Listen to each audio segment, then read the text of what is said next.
আসসালামু আলাইকুম। আমার নাম মোহাম্মদ শাহিন ফকির, হবিপুর, ধনবাড়ি, টাঙ্গাইল। এখানে আমাদের টোটাল মুরগি আছে 4000। এই সাইডে মুরগি আছে আমাদের 1400। হ্যাঁ স্যার, মাছ সহ আছে আমাদের 12,000 মাছ আছে। আমরা মাছের বিশাল একটা প্রজেক্ট আর কি করছি, আলহামদুলিল্লাহ। কয়টা পুকুর আছে এরকম? আমাদের পুকুর 4টে আছে টোটাল। 4টা পুকুর। 4টা পুকুর আছে। 4টা পুকুরে মোট কিরকম মাছ হয়?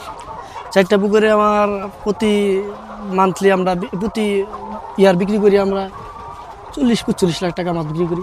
40 থেকে 45 লাখ টাকার মাছ প্রতি বছর বিক্রি করেন। আর এই মাছগুলা কি মানে এই যে মুরগি পালতেছেন এটা দিয়ে হয়ে যায় নাকি এদের আলাদা খাদ্য দেওয়া লাগে? আলাদা ফিড খাওয়া হয়। মাছের খাদ্য দেওয়া লাগে না? ও আচ্ছা। সমস্যা হলেও ঠুকরাঠুকি করে বেশি।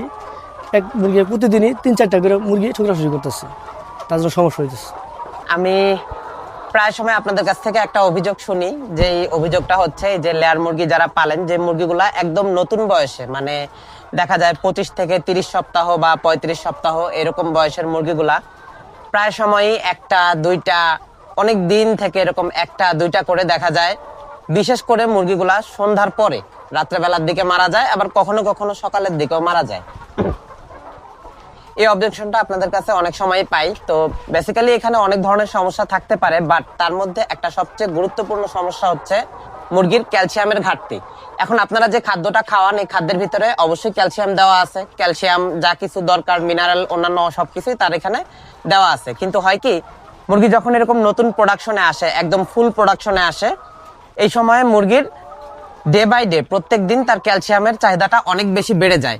মনে রাখবেন, ক্যালসিয়াম শুধু যে তার চাহিদা বাড়ে, তার খাদ্যের মাঝে ক্যালসিয়াম দেওয়া আছে, এটাই কিন্তু শুধুমাত্র মুরগির জন্য সবসময় যে একদম অ্যাকুরেট পরিমাণ সেটা না। অনেক সময় হয় কি, ওই ক্যালসিয়ামটাকে প্রপারলি ইউটিলাইজ করার জন্য মুরগির প্রয়োজন হয় শরীরে extra vitamin D. Extra vitamin D এর উৎস কিন্তু বেসিক্যালি আমাদের এই পরিবেশের যে খাদ্য, এটাতে আমরা খুব কম পরিমাণেই পাই। সূর্যের আলো থেকে সরাসরি ভিটামিন ডি পাওয়া যায়। এছাড়া খাদ্যে কিন্তু মানে খুব বেশি সময়, দীর্ঘ সময় থাকে না। এই খাবারের মধ্যেও মনে করেন ভিটামিন ডি দেওয়া আছে, কিন্তু এটাতে খুব বেশি সময় থাকবে না। তো মুরগি যেহেতু ডিমটা তার পেটের ভিতরে দেখা যায় রাত্রেবেলা তৈরি হয়, সারা রাত ধরে ডিমটা ক্যালসিফাইড হয় ক্যালসিয়ামের মাধ্যমে, তার পেটের ভিতরে ডিমটা রাতে উৎপন্ন হয় এবং এই ডিমটা সে সকালবেলা পারে, মানে আর্লি মর্নিংয়ে এই ডিমটা পারে। তো এই যে তার এক্সট্রা প্রত্যেক দিন ক্যালসিয়ামের যে নিডটা, ক্যালসিয়ামের যে প্রয়োজনটা, এটাকে অ্যাবজর্ব করার জন্য, ইউটিলাইজ করার জন্য কিন্তু তার দরকার ভিটামিন ডি। অনেকে আবার ভাবতে পারেন ভিটামিন ডি হচ্ছে গিয়ে ভিটামিন AD3E কম্বাইন্ড এরকম আছে, AD3, ওটা দিলেও কাজ হবে না তা না, কাজ হবে, কিন্তু সিঙ্গেল ভিটামিন ডিটা মুরগির শরীরে খুবই গুরুত্বপূর্ণ। এই জন্য যেসব মুরগি একদম এই যে নতুন প্রোডাকশনে আসতেছে, মানে একদম আর্লি প্রোডাকশন আসতেছে, দেখবেন মুরগি প্রায় সময় আপনাদের অভিযোগ থাকে এরকমও যে মুরগির পাছা ফেটে মারা যায় আর কি, ডিমের মধ্যে হালকা ব্লাড স্পট থাকে। তো সেই ক্ষেত্রে দেখবেন মুরগিকে ট্রাই করবেন আগে, যদি অন্য কোনো লক্ষণ না থাকে যে আমার হঠাৎ হঠাৎ একটা কি দুইটা বা দুইটা তিনটা এরকম হঠাৎ হঠাৎ মারা যাচ্ছে, কিন্তু মুরগি সম্পূর্ণ সুস্থ, খাবার পানি ঠিকই খাচ্ছে, সেই ক্ষেত্রে মাঝে মাঝে মুরগিকে প্রত্যেক দিন সকালবেলা একটানা 7 দিন বা 7 থেকে 10 দিন একটু ভিটামিন ডি সাপ্লিমেন্ট দিয়ে দেখবেন যে এই জিনিসটা ঠিক হয় কিনা। যদি না হয় তাহলে অবশ্যই আপনাদেরকে একজন ভেটেরিনারিয়ানের কনসালটেন্ট নিতে হবে।